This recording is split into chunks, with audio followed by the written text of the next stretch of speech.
오늘 이 시간 함께 보실 하나님 말씀은 요한복음 5장 24절에서 30절까지의 말씀입니다. 제가 가지고 있는 성경으로 신약 151면이 되겠습니다. 150면 또는 151면이 되겠습니다. 우리 찾으셨으면 한 절씩 교독하시고 마지막 30절은 합독하시겠습니다. 제가 먼저 24절을 봉독합니다. 내가 진실로 진실로 너희에게 이르노니 내 말을 듣고 또 나 보내신 이를 믿는 자는 영생을 얻었고 심판에 이르지 아니하나니 사망에서 생명으로 옮겼느니라. 진실로 진실로 너희에게 이르노니 죽은 자들이 하나님의 아들의 음성을 들을 때가 오나니 곧 이때라. 듣는 자는 살아나리라. 아버지께서 자기 속에 생명이 있음같이 아들에게도 생명을 주어 그 속에 있게 하셨고 또 인자됨으로 말미암아 심판하는 권한을 주셨느니라. 이를 놀랍게 여기지 말라. 무덤 속에 있는 자가 다 그의 음성을 들을 때가 오나니 선한 일을 행한 자는 생명의 부활로 악한 일을 행한 자는 심판의 부활로 나오리라. 합독하십니다. 내가 아무것도 스스로 할 수 없노라. 듣는 대로 심판하노니 나는 나의 뜻대로 하려 하지 않고 나를 보내신 이의 뜻대로 하려 함으로 내 심판은 의로우니라. 아멘. 제가 다시 인사드립니다. 오늘 예수님께서 사망 권세를 이기시고 부활하신 부활주일을 맞이하여 이 예배에 참석하신 우리 성도님들을 주님의 이름으로 다시 한번 환영합니다. 오늘 하나님께서 우리들에게 주시는 이 말씀을 통해서 하나님의 음성을 듣는 시간 되시고 또한 부활하신 예수 그리스도의 제자가 되는 그런 결단이 있는 시간 되시기를 주님의 이름으로 먼저 간절히 축원합니다. 오늘 부활주일입니다. 우리 성도님들 기쁘세요? 네. 기쁘시죠? 저도 기쁩니다.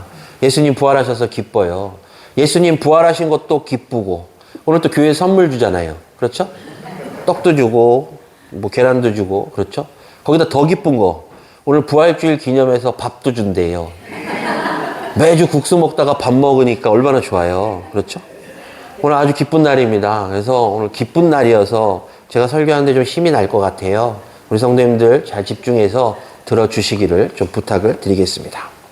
1999년도는 저는 절대 잊을 수가 없는 연도입니다. 1999년도에 무슨 일이 있었는지 아세요?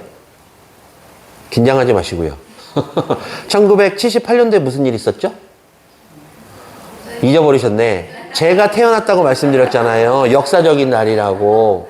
그럼 1999년도에 무슨 일이 있었을까요? 그렇죠. 기억하네. 제가 군대 간 연도입니다. 그래서 제가 잊지 않고 기억을 하는데요. 1999년도에 전 세계를 깜짝 놀라게 했던 영화가 한 편 개봉이 되었어요. 그 영화의 제목은 식스 센스라고, 그러니까 우리 한국말로 얘기하자면 육감이라는 그런 영화였습니다. 영화가 이제 뭐 귀신이 나오는 영화긴 해요. 그런데 그 영화가 왜 전 세계 사람들이 이렇게 열광을 하고 선풍적인 인기를 끌었냐면 반전이 있었기 때문입니다. 그래서 그 영화 때문에 전 세계의 모든 사람들이 아주 열광을 한 나머지 1999년도 이후에 한동안 이 반전 영화가 전 세계에 열풍이 될 정도로 이 영화가 매우 충격적이었습니다. 그런데 우리가 곰곰이 보면요. 우리가 늘 시청하는 TV나 영화, 드라마를 보게 되면 이 반전이 꼭 들어가는 드라마가 아니면 영화나 이런 것들이 좀 인기를 많이 끄는 것 같아요. 우리 성도님들 좋아하시는 거잖아요. 반전. 그렇죠? 착하게 보이던 인물이 알고 보니까 흉악한 범죄자였어요. 그리고 너무 가난하게 살길래 쟤는 뭐 별별로 없는 사람인가 보다 했더니 알고 보니까 재벌집의 도련님 뭐 이런 식으로 그런 반전들이 있을 때마다 사람들은 열광을 하고 사람들은 쾌감을 느끼는 것 같아요. 그런데 제가 성경을 가만히 읽다 보니까 오늘 본문의 주인공이신 이 예수님의 생애만큼 반전의 연속인 경우는 없지 않나 저는 이렇게 생각을 합니다. 예수님께서 등장하셨을 때 사람들은요 환호했어요. 우리가 지난주가 종려주일이었잖아요. 종려주일 때 말씀드렸다시피 예수님께서 예루살렘 성에 입성하실 때 정말 수많은 사람들이 나와서 종려나무 가지를 흔들면서 호산나라고 외칠 정도로 예수님께서 등장하셨을 때 많은 사람들은 환호했고 열광했습니다. 왜 그랬을까요? 그 사람들이 보기에 예수님은 다른 평범한 젊은이들과 무언가 달랐기 때문입니다. 그저 평범한 30대 초반의 젊은이가 아니었어요. 그에게는 다른 사람들을 이끄는 약간 묘한 매력 같은 게 있었는데 병을 고치는 능력도 있었고 귀신을 쫓는 능력도 있었습니다. 뿐만 아니라 보통 사람들처럼 돈 많은 사람들에게 아부하거나 아니면 권력 있는 사람들에게 아부하지 않고 오히려 그런 사람들을 호통치며 그런 사람들을 멀리하는 모습을 보여줬어요. 더군다나 예수님의 모습을 볼 때 그는 언제나 병자들과 함께 있었고 죄인들과 함께 있는 모습을 보여주므로 사람들은 이 예수님의 등장에 열광하고 무엇인가 다르다라는 그런 느낌이 들었던 것 같아요. 사랑하는 광운교회 성도 여러분, 제가 조금 전에 말씀드린 이 내용 가운데도 분명 반전이 있잖아요. 말씀드렸죠? 예수님께서는 죄인들과 함께 하셨습니다. 예수님께서는 병자들과 함께 하셨어요.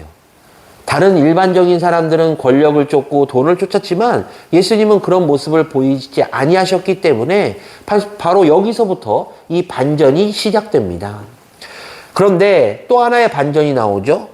그 사건은 바로 예수님의 죽으심입니다. 사람들은 생각했어요.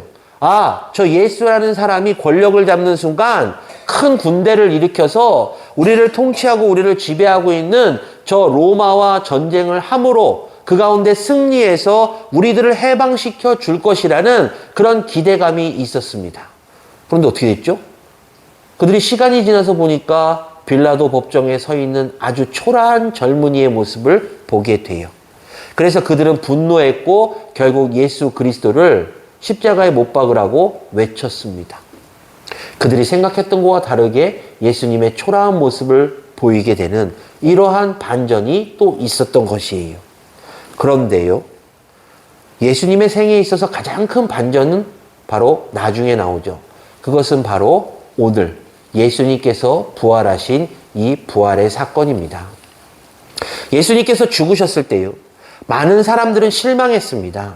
그리고 절망했어요. 그 가운데 막달라 마리아와 다른 마리아도 분명 있었습니다. 마태복음 28장을 보면 안식 후 첫날에 막달라 마리아와 다른 마리아가 예수님의 무덤을 찾는 장면이 나오고 있어요. 그녀들은 지난 이틀 동안 절망의 시간을 보내다가 안식일이 끝나자 예수님의 시신에 향유를 발라드리고자 하는 마음에 예수님의 무덤을 찾게 돼요. 그런데 그녀들이 목격한 것은 어떤 거죠? 빈 무덤이었습니다. 무덤을 막았던 돌이 움직여졌고 그 안에 있어야만 될 예수님의 시신이 없는 빈 무덤을 목격하게 된 것이에요. 그래서 그녀들은 슬피 울게 되죠. 그때 누구를 만나죠? 천사를 만나게 됩니다. 그리고 천사가 이야기합니다. 예수님께서는 부활하셨다라고. 그러자 그녀들이 어떻게 됐죠? 그녀들의 감정이 반전이 되잖아요. 슬픔과 비통, 그리고 애통함에서 기쁨과 즐거움으로 반전되게 됩니다.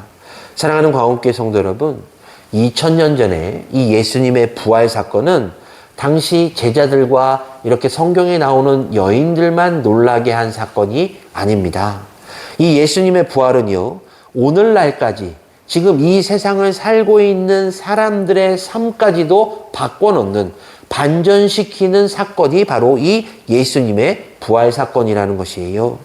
따라서 오늘 이 시간에는요, 이 본문을 통해서 예수님께서 이 땅에 끼치신 반전의 역사가 무엇인지를 함께 상고해보고 누구를 위하여 이런 반전의 삶을 사셨는지를 함께 나누며 은혜를 나누고자 합니다. 먼저 첫 번째로요, 예수님의 부활은요, 사망 권세가 생명의 권세를 이길 수 없음을 우리들에게 확인시켜준 사건입니다. 예수님을 따르던 사람들이 예수님께서 너무 허무하게 죽음을 당하자 실망하기 시작해요. 그 실망은 곧 좌절과 분노로 바뀌게 됩니다. 왜냐면요, 예수님이 살아계실 때 그들은 소망을 갖고 있었기 때문이에요. 그래, 우리가 예수님을 따르고 예수님을 믿기만 하면 분명 예수님께서 말씀하신 대로 우리에게 자유를 주실 것이요, 우리가 하나님의 자녀로서 저 천국을 소망하는 권세를 누리게 될 것이야 라는 그런 소망이 있었는데, 이제 예수님께서 너무 허무하게 십자가에서 돌아가시게 되자 그 소망이 사라지게 되었기 때문에 그들은 좌절하고 절망했던 것입니다. 한번 생각해 보십시오. 우리가 인간적으로 생각해 보면, 아니 예수님이 살아 계셔야지, 그분이 계셔야지 뭔가 일들이 이루어질 텐데, 이제 그분이 돌아가셨으니 그분이 말씀하신 것들은 그분이 안 계시니까 이루어질 수 없지 않겠습니까? 따라서 그들은 좌절할 수밖에 없는 것이 분명했습니다. 그런데 예수님께서 어떻게 돌아가셨죠? 그분이 죄가 없으심에도 불구하고 죄인으로서의 죄목으로 돌아가시는 장면을 또한 이들이 목격합니다. 그렇기 때문에 마치 이 사망의 권세가 강한 권세처럼 느껴졌기 때문에 그들은 실망하고 좌절할 수밖에 없었던 것입니다. 그런데요, 우리는 분명히 기억해야 됩니다. 일반적으로 사람들은 죽음에 대해서 절대적인 능력을 부여하곤 해요. 죽으면 모든 것이 끝난다라고 그러잖아요. 그래서 아무리 흉악한 죄인이라 할지라도 그가 법정에 쓰기 전에, 체포되기 전에 그가 스스로 생을 마감하게 되면 공소권이 없다라는 그런 명으로 그 사건이 그냥 끝나게 되는, 이렇게 됩니다. 그러다 보니까 사람들은 죽음이 모든 것의 최고다라는 그런 절대적인 능력을 부과하곤 해요. 그러다 보니까 사람들은 어떡하죠? 죽음을 두려워합니다. 자신을 죽이려고 하는 존재들을 두려워하기도 해요. 그런데 하나님께서 독생자 아들을 죽음의 상태로 그냥 내버려 두지 아니하시고 3일 후에 죽은 자 가운데서 다시금 부활하게 하셨습니다. 따라서 예수님의 이 권세가 사망 권세를 이기셨다라는 말입니다. 그리고 이 부활로 인해서 어떻게 됐죠? 이 사망 권세를 이길 수 있는 것이 바로 하나님의 권세라는 것을 확증시켜 주셨습니다. 뿐만 아니라 이 예수님의 부활로 인해서 하나님께서는 사람을 죽이시기도 하고 사람을 살리시기도 하는 절대 능력을 가지신 분이시라는 사실도 확증시켜 주신 것이죠. 우리는 죽음에 대해서 막연한 두려움이 있기 때문에 나의 생명을 해하려고 하는 존재를 두려워합니다. 따라서 우리를 영원한 죽음으로 이끄는 사단을 무서워하거나 두려워하곤 합니다. 하지만 우리는 이 시간 이후로 절대 그럴 필요가 없음을 알게 되었어요. 그 이유는 바로 하나님의 권세가 이 죄의 권세, 사망의 권세, 사탄의 권세를 이기는 권세라는 사실을 오늘 예수님의 부활을 통해서 알게 되었기 때문입니다. 예수님께서 마태복음 10장 28절에서 이렇게 말씀하십니다. 몸은 죽여도 영혼은 능히 죽이지 못하는 자들을 두려워하지 말고 오직 몸과 영혼을 능히 지옥에 멸하실 수 있는 일을 두려워하라. 그렇습니다. 예수님의 부활은요, 사탄의 권세와 죄의 권세, 그리고 죽음의 권세가 절대적인 권세가 아님을 우리들에게 증명하고 보여주는 사건입니다. 그런데요, 그럼에도 불구하고 사탄은 이 땅에 있는 생명들을 계속해서 지속적으로 위협합니다. 그리고 많은 사람들이 그 위협에 굴복해서 사탄을 따라가거나 죄에 물들어가는 삶을 살아가고 있습니다. 하나님 말씀대로 살아가면요, 내 생명과 위협과 불이익이 있을 것이라고 사탄은 늘 경고하면서 우리들을 죄의 구렁텅이로 끌고 가고 있어요. 성경을 보면 어떤 사건이 있냐? 사탄이 심지어 베드로를 위협하잖아요.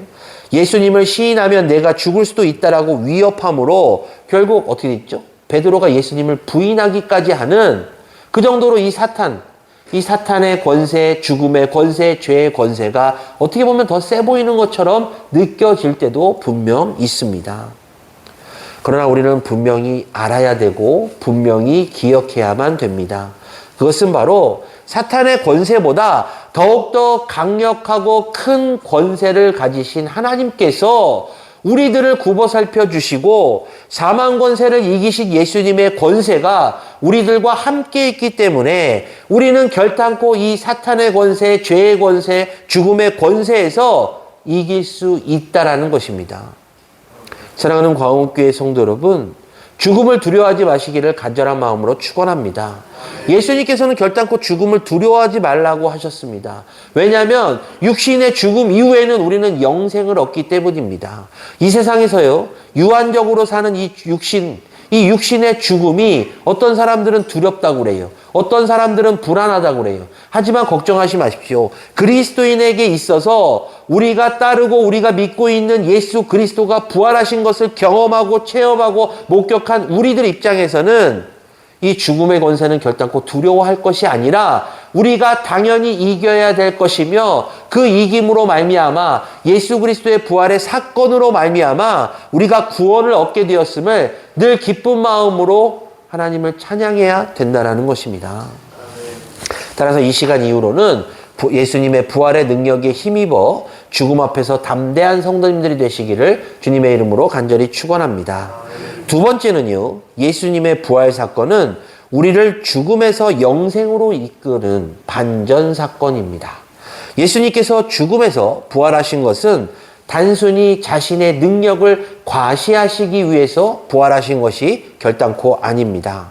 우리가 예수님의 부활을 기뻐하는 것이 단순히 죽었던 사람이 다시 살아났기 때문에 기뻐하는 것이 결코 아닙니다.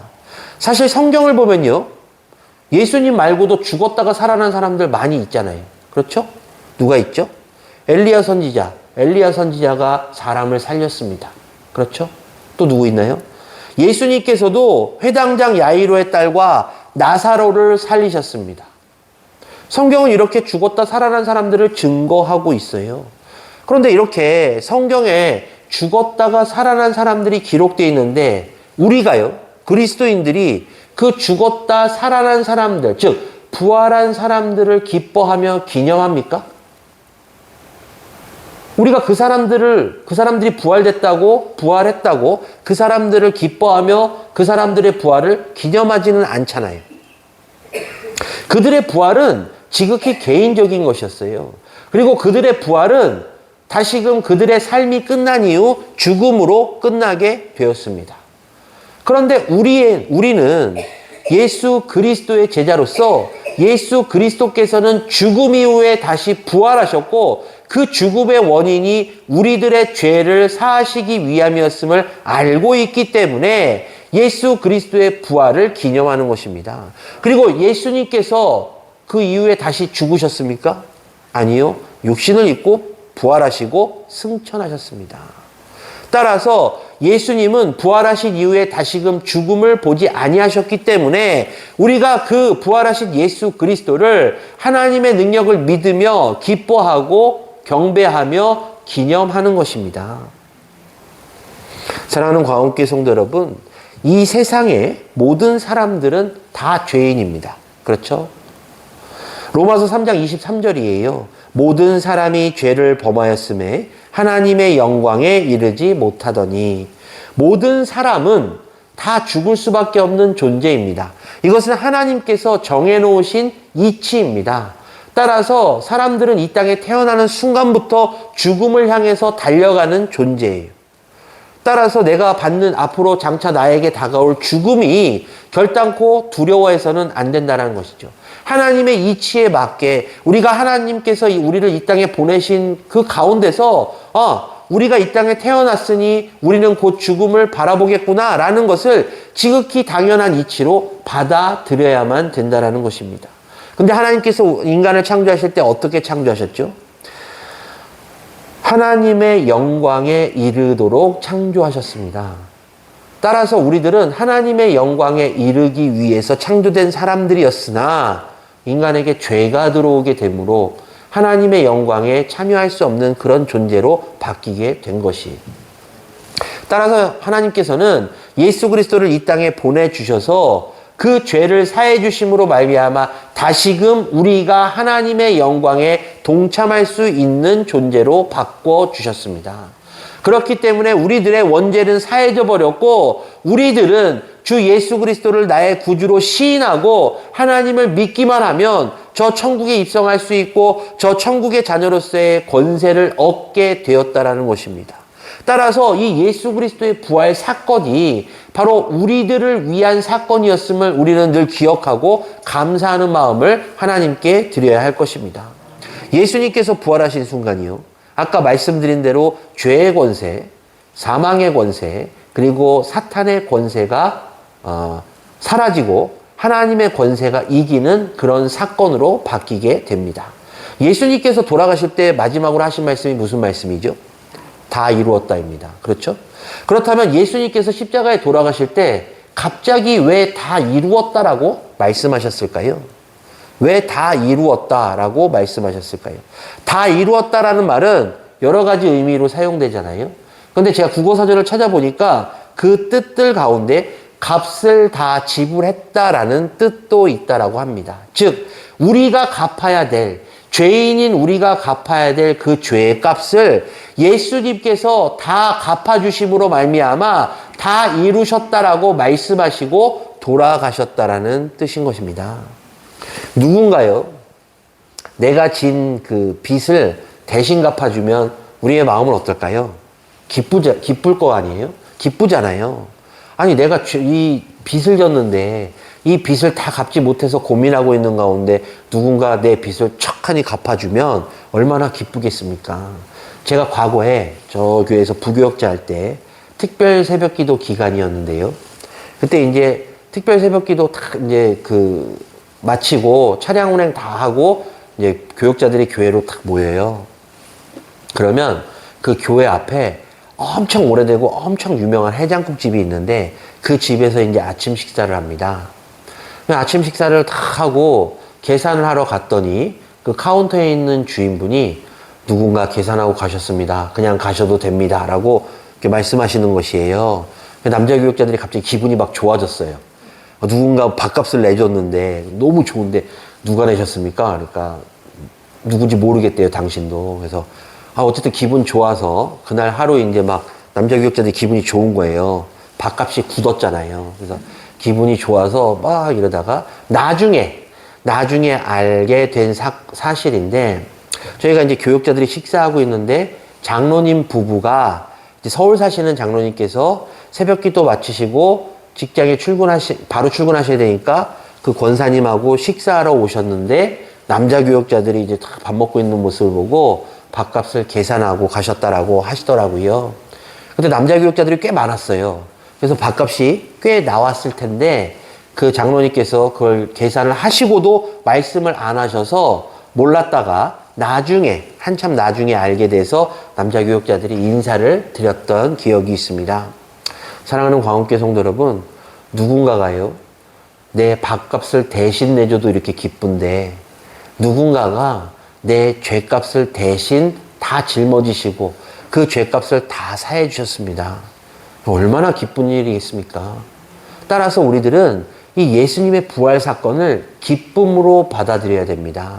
1년에 한 번 그저 부활절이 되면 예수님이 고난당하시고 부활하셨구나 라고 그냥 아무 생각 없이 받아들이는 사건이 아니라 우리는 1년 365일 예수님께서 나의 죄값을 다 치러주시고 십자가의 고통을 당하신 이후에 부활하셨다. 그렇기 때문에 나는 이 예수님의 보혈의 공로도 감사해야 되고 예수님께서 부활하신 이 부활절도 이 부활 사건도 우리가 늘 감사하며 살아야겠다라는 그런 믿음의 결단과 마음가짐이 우리들에게 필요하다라는 것이에요. 따라서 부활절은요, 부활하신 예수님을 기념하고 축하하는 날이지만 사실 곰곰이 생각해보면 축하받아야 할 사람들이 누굴까요? 바로 저와 성도님들입니다. 왜냐하면 죄로 인해서 죽을 수밖에 없는 우리들이 다시금 살게 되는, 다시금 천국의 백성으로서의 지위를 획득하게 되는 그런 사건의 날이기 때문이에요. 그런 의미에서 저는 우리 성도님들께 부탁을 드립니다. 이 예배가 끝난 후 우리 성도님들과 다시 한번 인사하실 때 다시 태어난 거 축하드립니다라고 인사하시고요. 오늘이 제2의 생일이니 생일이 축하합니다라고 인사하시기를 간절한 마음으로 부탁을 드리겠습니다. 마지막으로요. 그런데 예수님을 믿는 이 사람들의 삶의 반전은 이것으로 끝나지 않습니다. 죄인에서 영생을 얻는 신분으로 바뀐 거에서 끝나는 것이 아니라 우리가 영생을 할 때 몸을 입고 부활하게 될 것이라는 사건이 우리를 기다리고 있다는 것입니다. 오늘 말씀을 보면 예수님께서 부활에 대해서 말씀하고 계시는데 예수님께서 어떻게 부활하셨죠? 몸을 입고 부활하셨습니다. 그러니까 그 몸을 입으시고 하나님 나라에 그대로 들어가신 것이에요. 모든 이들이요. 한 번 죽는 것이 정한 이치이기 때문에 어차피 우리들은 육신적으로 죽을 수밖에 없는 존재라고 아까 말씀드렸잖아요. 그런데 예수님께서 오늘 본문을 보니까 죽은 모든 이들이 부활할 때가 있다라고 우리들에게 말씀하고 계십니다. 그리고 예수님께서 이 땅에 재림하실 때 모든 사람은 새로운 몸을 입고 부활할 것이라고 분명 말씀하고 계십니다. 자, 제가 성도님들께 질문을 드릴게요. 성도님들께서도 예수님이 재림하실 때 장차 다 부활하실 텐데 어떤 모습으로 부활하고 싶으세요? 죽을 때 그 모습대로 부활하고 싶으세요? 아니면 좀 젊을 때, 내가 나름 좀 꽃다운 나이일 때, 아니면 조금 멋있게 보여졌을 때 그러한 모습으로 부활하고 싶으십니까? 아마 대부분의 성도님들께서 내가 좀 세상 말로 최전성기 때 모습으로 부활하고 싶으실 것입니다.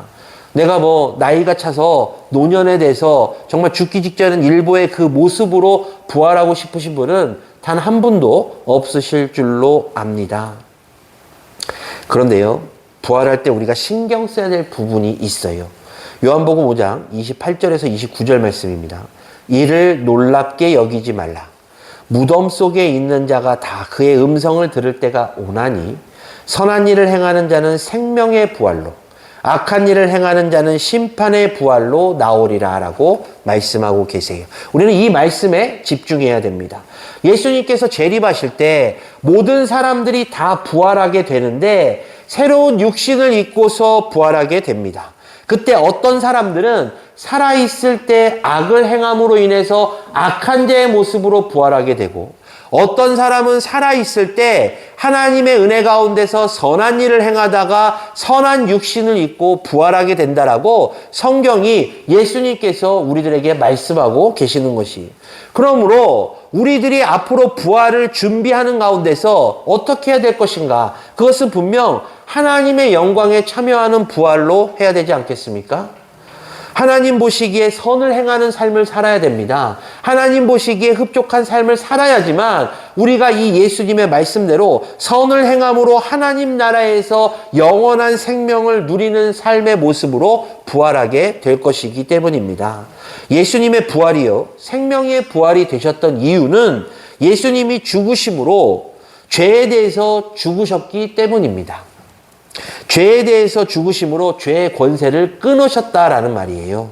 결국 우리가 예수님 안에서 죄의 권세를 끊고 선한 삶을 살기 위해서는 죄에 대해서 끊어야 되는, 죄를 끊는 결단의 삶이 분명 필요합니다. 내가 죄에 대해서 죽을 때 우리는 비로소 생명의 부활을 가진 죄에 대해서 끊었을 때 우리는 비로소 생명의 부활을 가진 자로 부활할 줄로 믿습니다.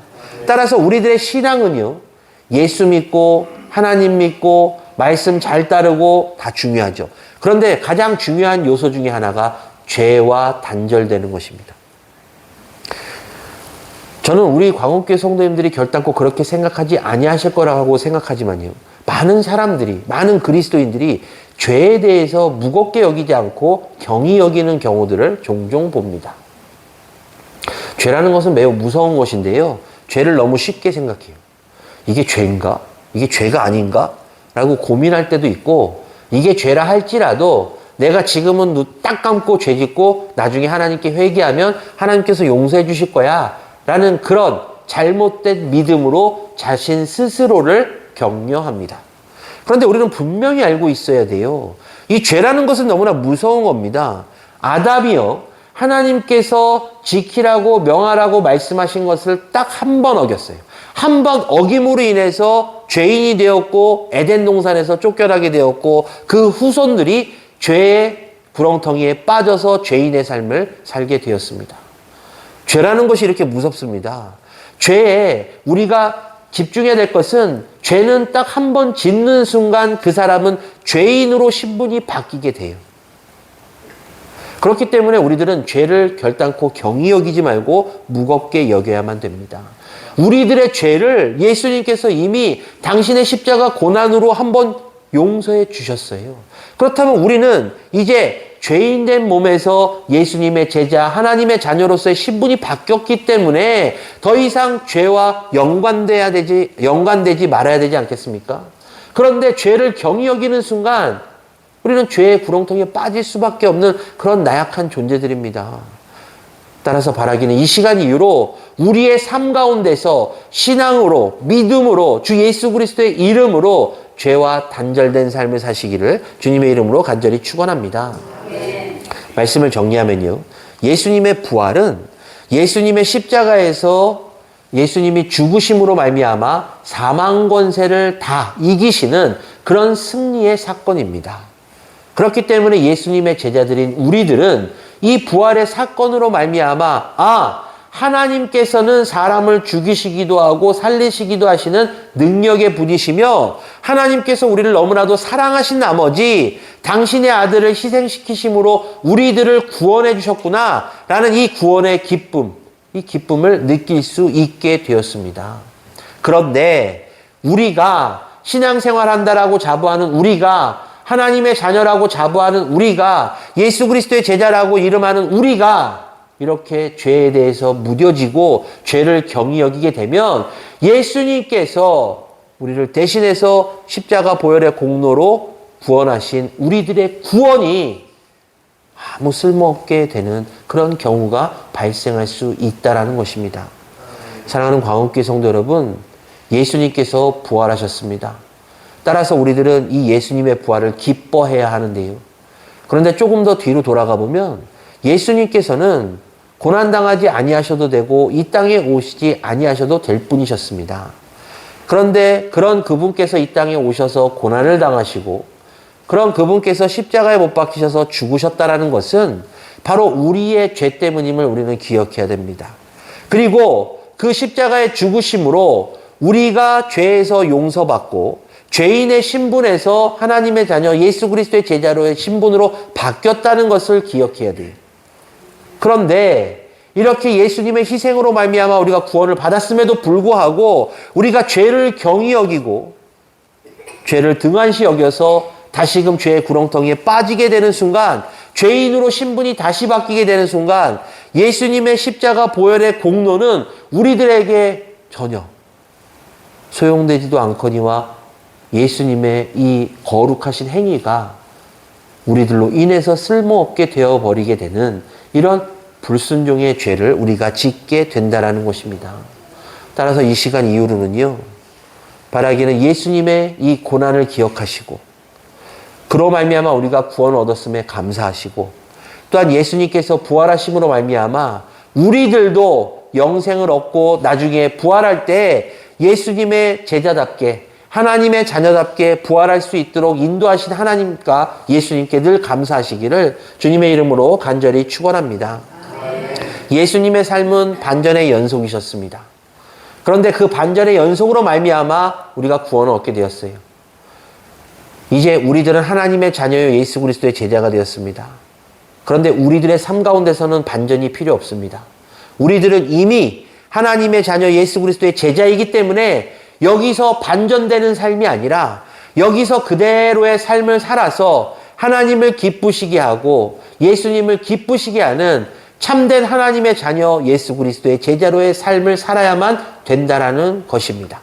따라서 바라기는 이 시간 이후로는 우리들의 믿음 생활에 있어서의 절대적인 반전은 앞으로 없도록 노력하시고 하나님께서 우리들에게 은혜 주신 대로 예수님의 이 부활의 사건으로 말미암아 우리들에게 구원을 주신 것을 감사하며 늘 하나님을 섬기고 예수 그리스도의 부활을 기념하고 기뻐하시는 우리 성도님들 되시기를 주님의 이름으로 간절히 축원합니다.